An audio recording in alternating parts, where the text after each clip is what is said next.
What is an emergency?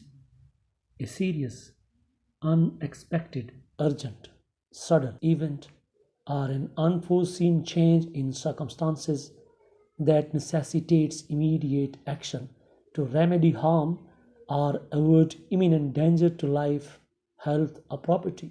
You are at home, you are in the school, you are at work, you are on the road, or you are in a construction site. Everywhere there are the chances of emergency anytime. In the present condition, heat wave is an emergency. Emergency might be nuclear explosion, bomb threat, fire, thunderstorm, tornado, volcano, tsunami, fire, COVID 19, or Omicron. Here the question is how to deal with the emergency. Dear friends and fellows, you are on the platform of Safety First Life. If you are first time on this channel, kindly subscribe the channel and press the bell icon for all future notifications. Today, I'm going to highlight 10 key points, vital important points that should be included in all emergency plans. Without planning, without preparation and readiness, you cannot deal with emergencies efficiently, effectively, and timely. Point number one, acknowledge all individuals impacted by the disaster, whatever it's a flood or a fire, from employees and family members to customers and emergency responders. Many different people are affected when disaster strikes. A thorough evacuation plan acknowledges and establishes emergency procedures for all people, including those in need of assistance due to disabilities and others having any mental or physical conditions. Without the acknowledgement of all individuals within the organization, your emergency plan shall never be complete and comprehensive. Point number two, establish and assigning roles and responsibilities. When emergencies occur, there are confusions and cries, particularly if no one knows what they are supposed to do or who is in charge. Designating a clear chain of command, which task specific employees with the authority and responsibility to order and direct evacuations can minimize confusion. Personnel should also be designated for other key tasks, such as accounting for all employees, assisting those in need of assistance, and shutting down critical operations and equipment. Point number three, make provisions for shelter in place or evacuation. Dear friends and fellows, depending on the nature of the event as well as the specifics of your circumstances, one of the earliest decisions you may face during an emergency is whether to shelter in place or evacuate. Maybe you are not understanding what is the meaning of shelter in place. I'll guide you what is shelter in place. But remember, if local officials, staff members advise you to evacuate, follow their instructions. Having clear and comprehensive plans in place for both is essential. In the case of shelter in place, the type of emergency mandates the response. For example, chemical incidents, active shooters all require different shelter in place protocols.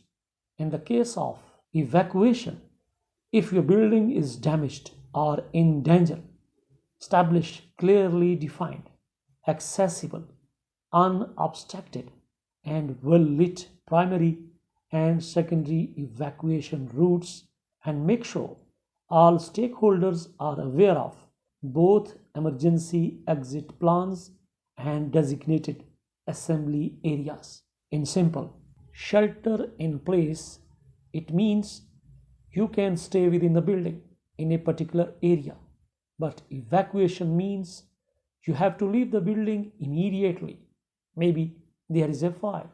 Point number 4, prioritize fire safety planning.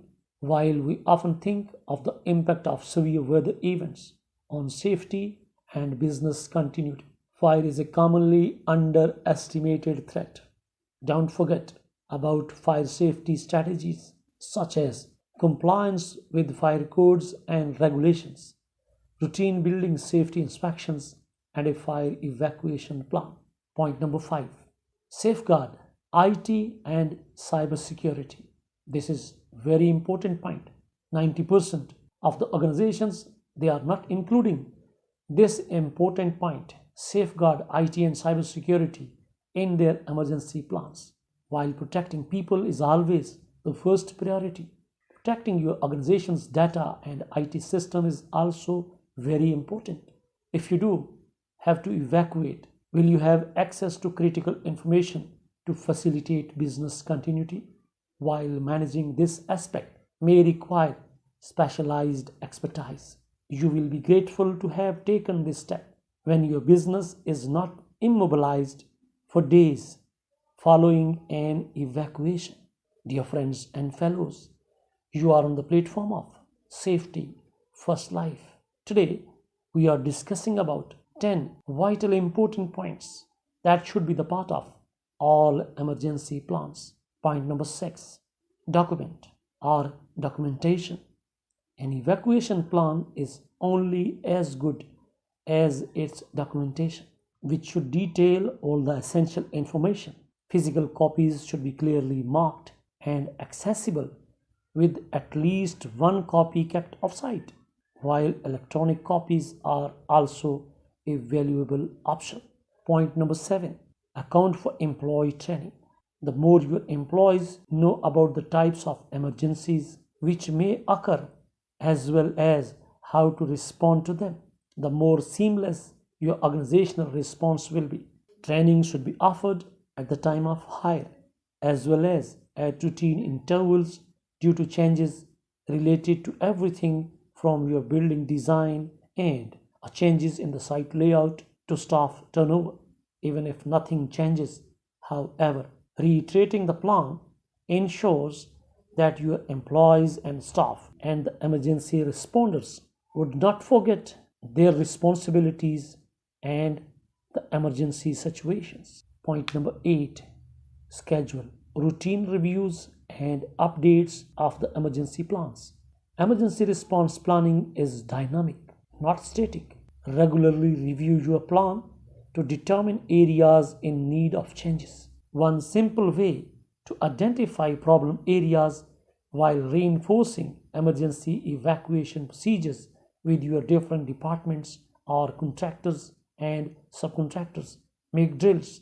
Learn from which aspects go smoothly and which don't, and revise your plan according to these strengths and weaknesses as you have noticed from the mock-up drills. Point number 9, incorporate post-disaster planning. Dear friends and fellows, your evacuation plan is not done just because the event itself has ended. The best evacuation plans also have mechanisms in place for supporting employee health, well-being, and recovery after a disaster. And the last point, point number 10, consider communications. No emergency evacuation plan is complete without covering the critical component of communication. How will you make sure your staff and employees have access to the information they need when they need it? Keep in mind that the most effective methods of communication vary from person to person.